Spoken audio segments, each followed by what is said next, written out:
Every now and then there are those cards in your collection that have been gathering dust, but some new, hot, awesome card gets printed or revealed in the endless preview season that makes that card go to the moon. We've got 10 cards in this video. I've got Steve in the studio with me from Moxfield, here to discuss 10 cards that are spiking like crazy that you might want to consider releasing back into the wild. Trade them or sell them while their value is insane.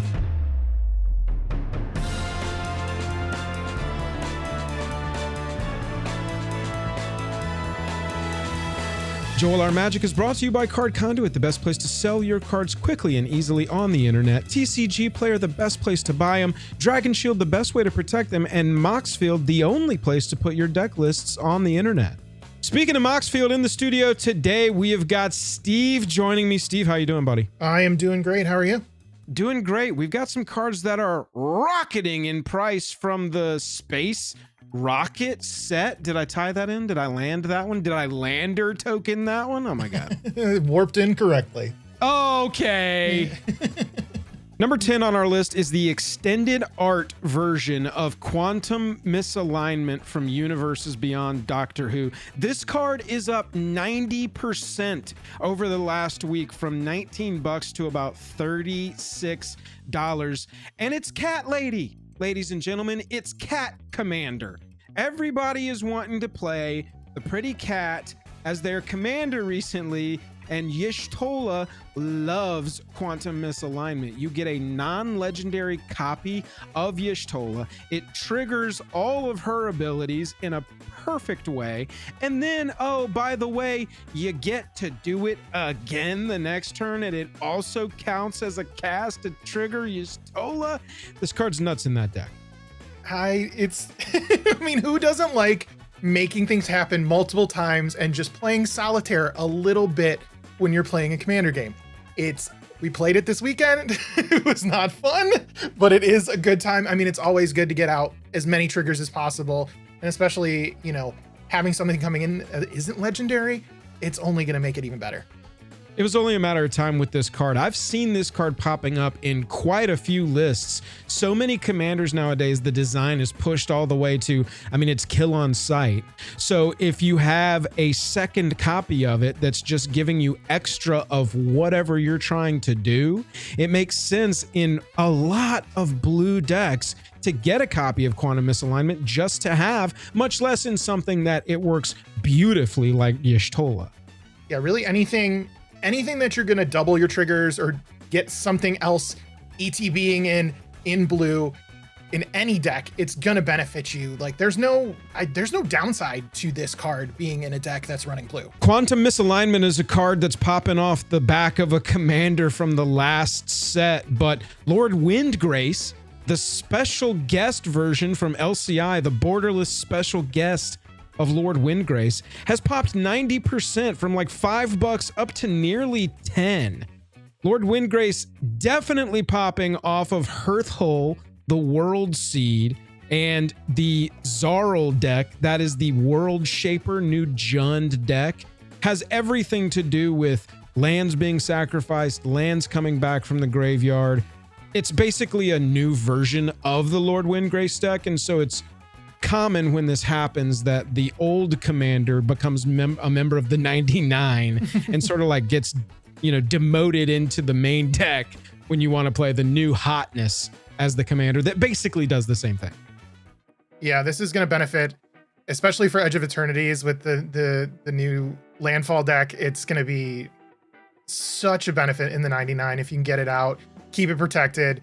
You're going to be, obviously that deck, if you're going to upgrade it, you're going to max out your lands. So you're going to be drawing cards. You're going to be playing extra lands.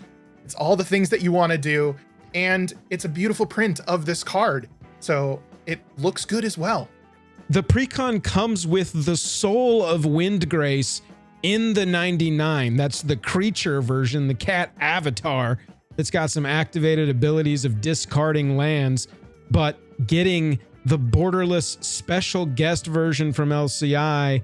You can see with the borderless Quantum Misalignment, the extended there, and now the special guest Lord Windgrace, it's that top treatment, that hotness that people are going to go for when they go to search out the individual pieces for these new decks.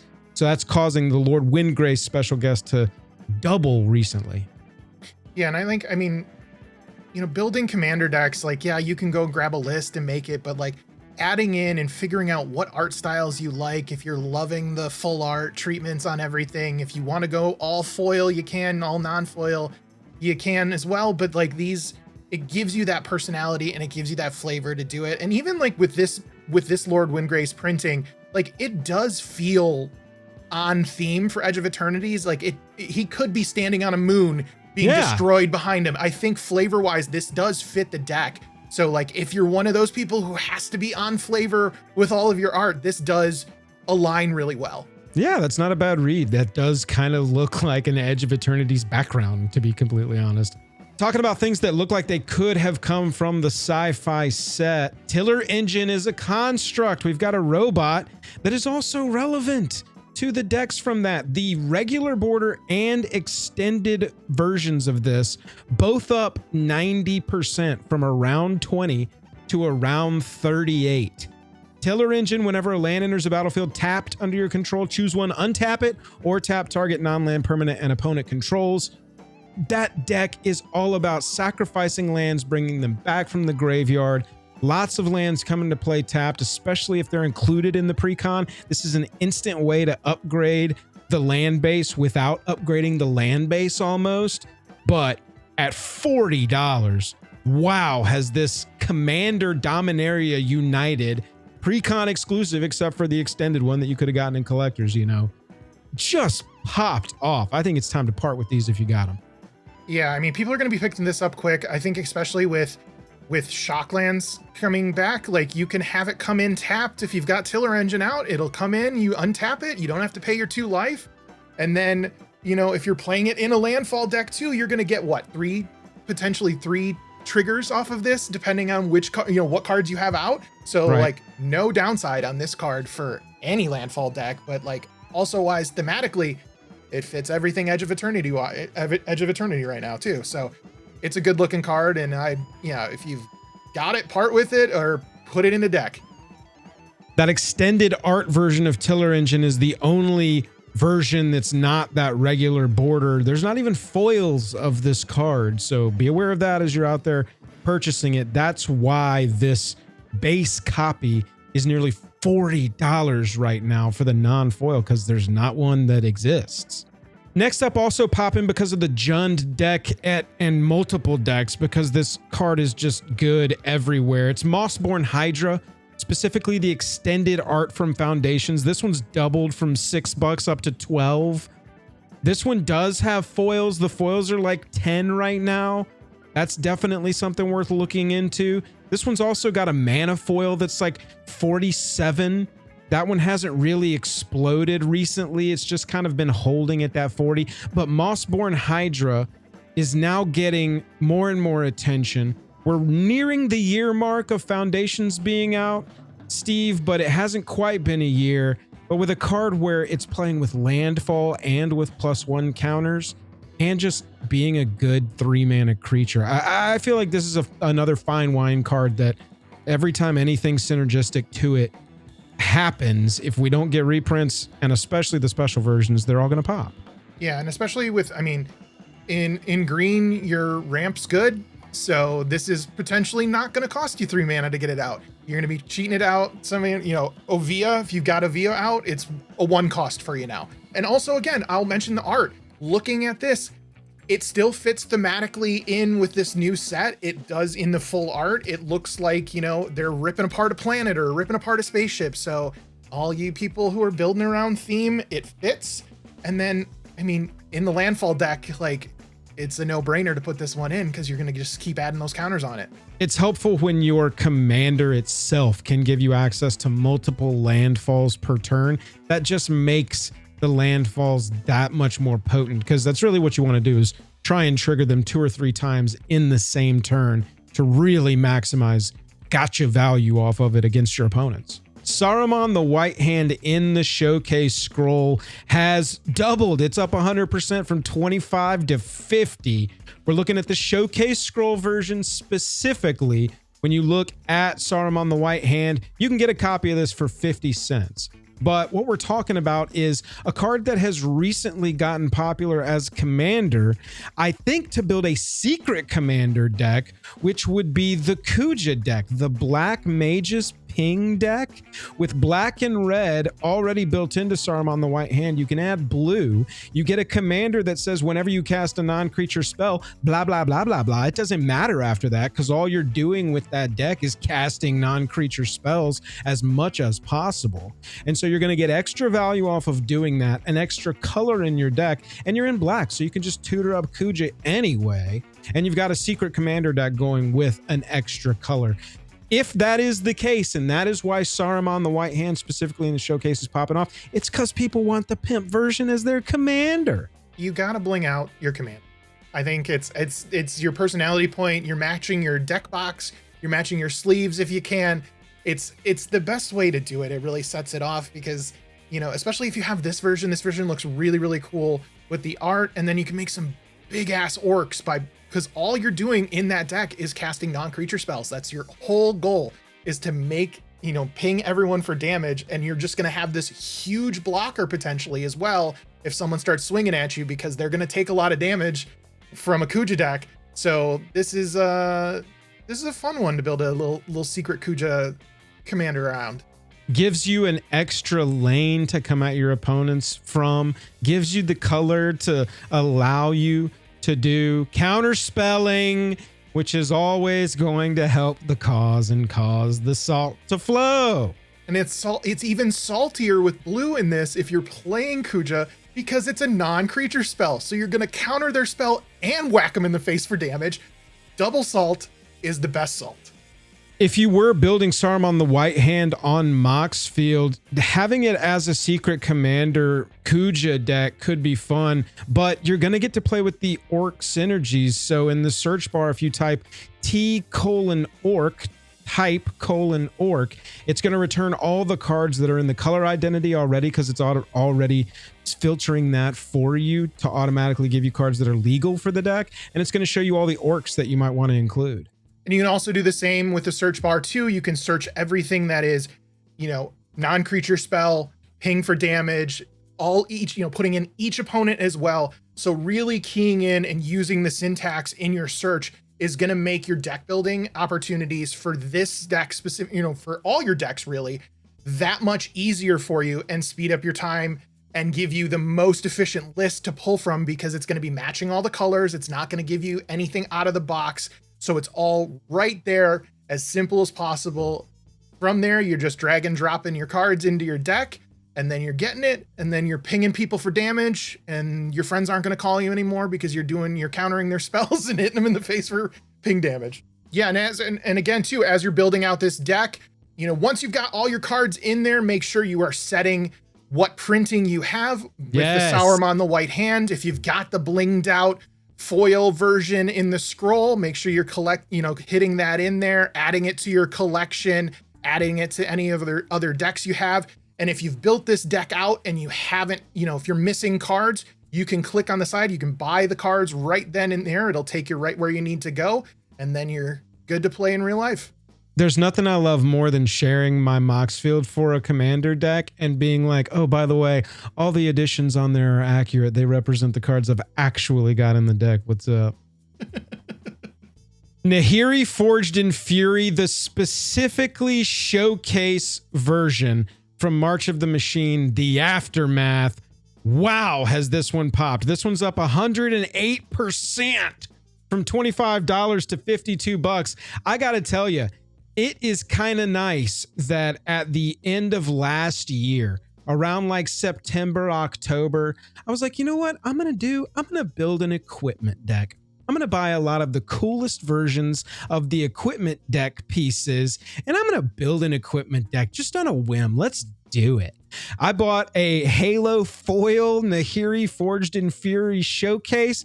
Oh, baby, has this card popped. I got super lucky on that pickup that a little boy named Cloud was printed.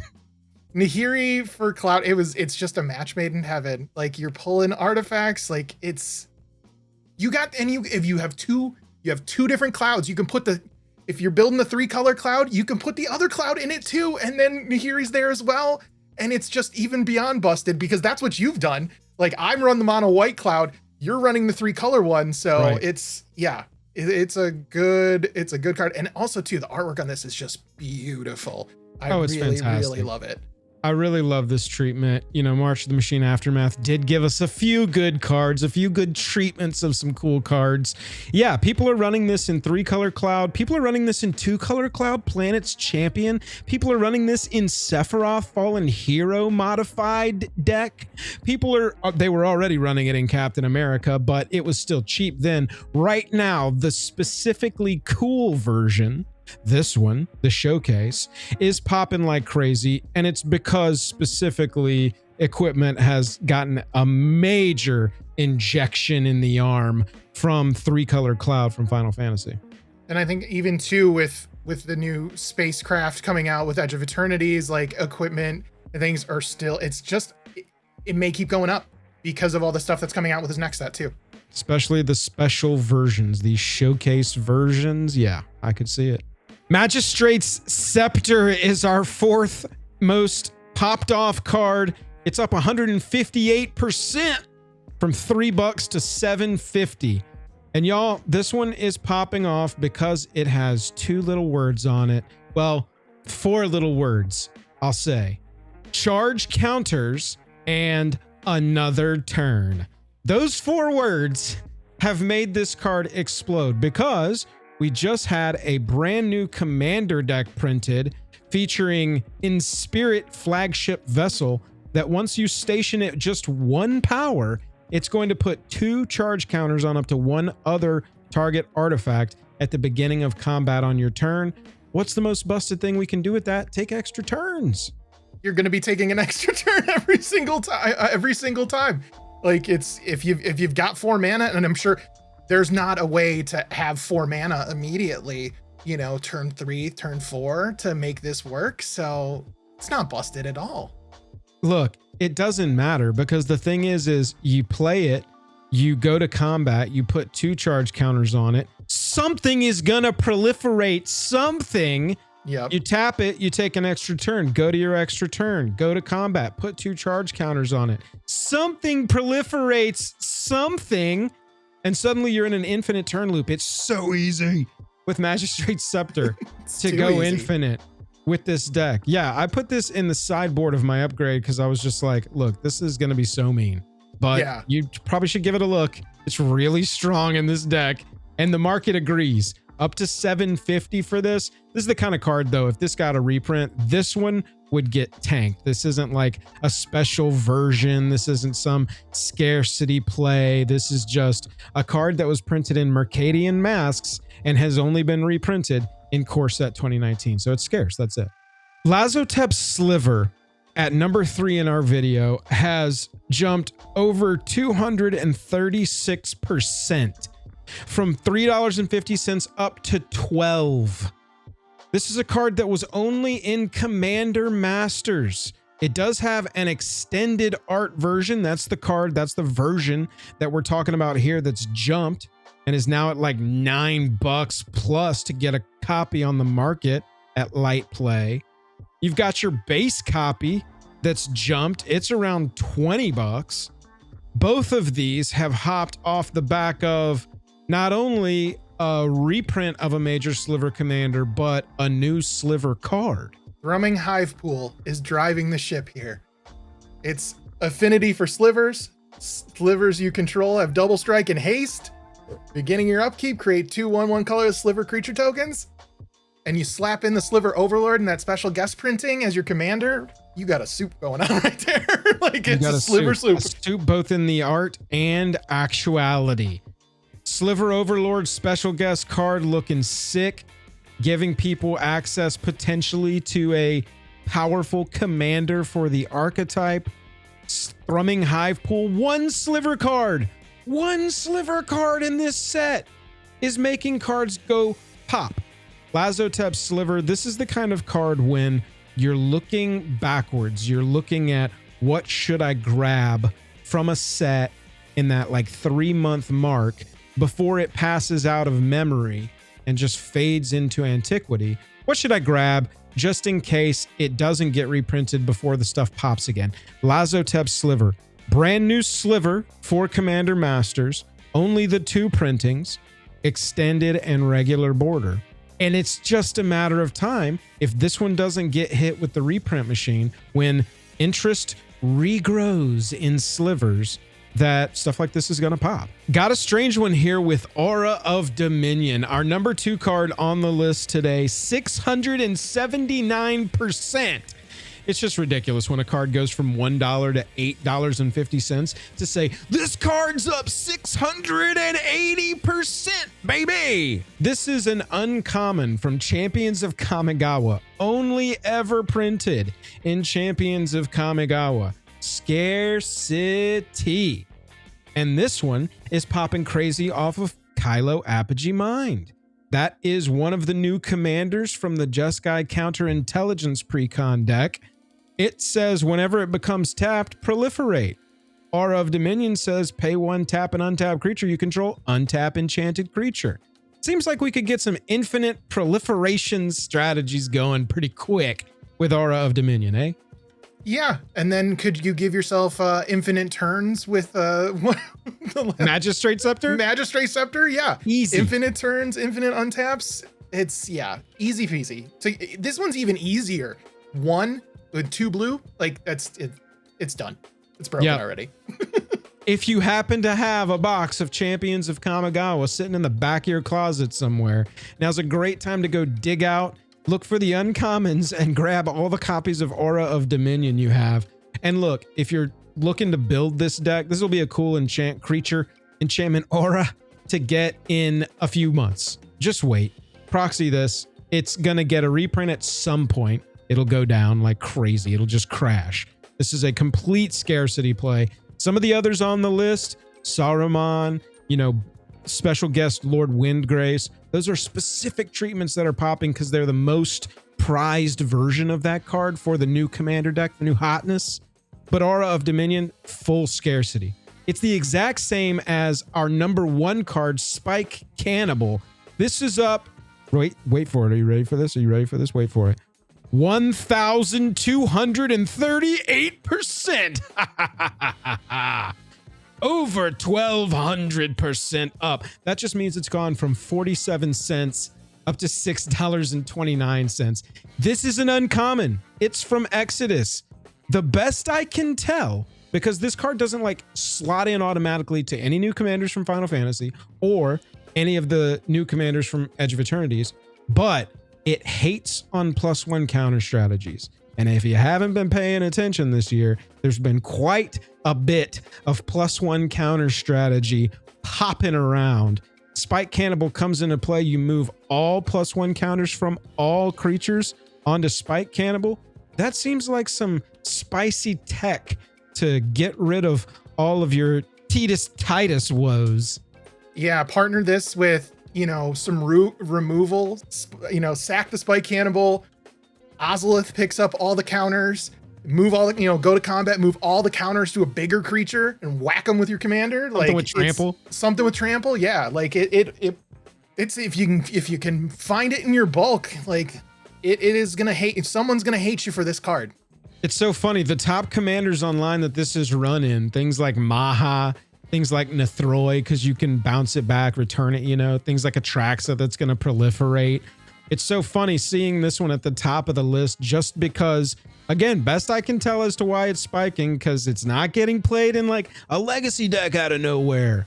It's not, there's not a mono black +1 counters deck or something that's gotten printed lately. The closest thing is the Jun Precon, and that's just counters on the commander to crew the ship, So it's interesting watching a piece explode that's mostly a hate piece. And yeah, if you've got copies of this, a reprint of this nukes it. So make sure that you part with these while they are spiking. Kind of a crazy one to be at the top of the list. And I think too, also like throwing it in a deck that's, you're pulling things from your graveyard, reanimate, because like 1 time to cast this is going to be fun. You can cast it again. That's going to be even funnier because it's like, oh, I'm rebuilding. I got all my counters back. Whack. Here you go again. Sorry. Here comes the Cannibal. Steve, thanks for joining me on this episode. I appreciate you looking at some cards with me that are popping off in price. Always good to look at the cards popping off in price and finding out what decks that I need to update on my Moxfield. If you're looking to put any of these cards in your decks, make sure you head over to moxfield.com, search through your collection, see if you've got it somewhere, and then go dig for your bulk. But it is the best place to build your decks online. Let me know what cards you have seen popping off in price recently down in the comments. I'd love to talk to you about it. And if you want to see more videos like this, hit that subscribe button. And if you have already done that, hit that like button, share it to a friend. I'll catch you in the next one.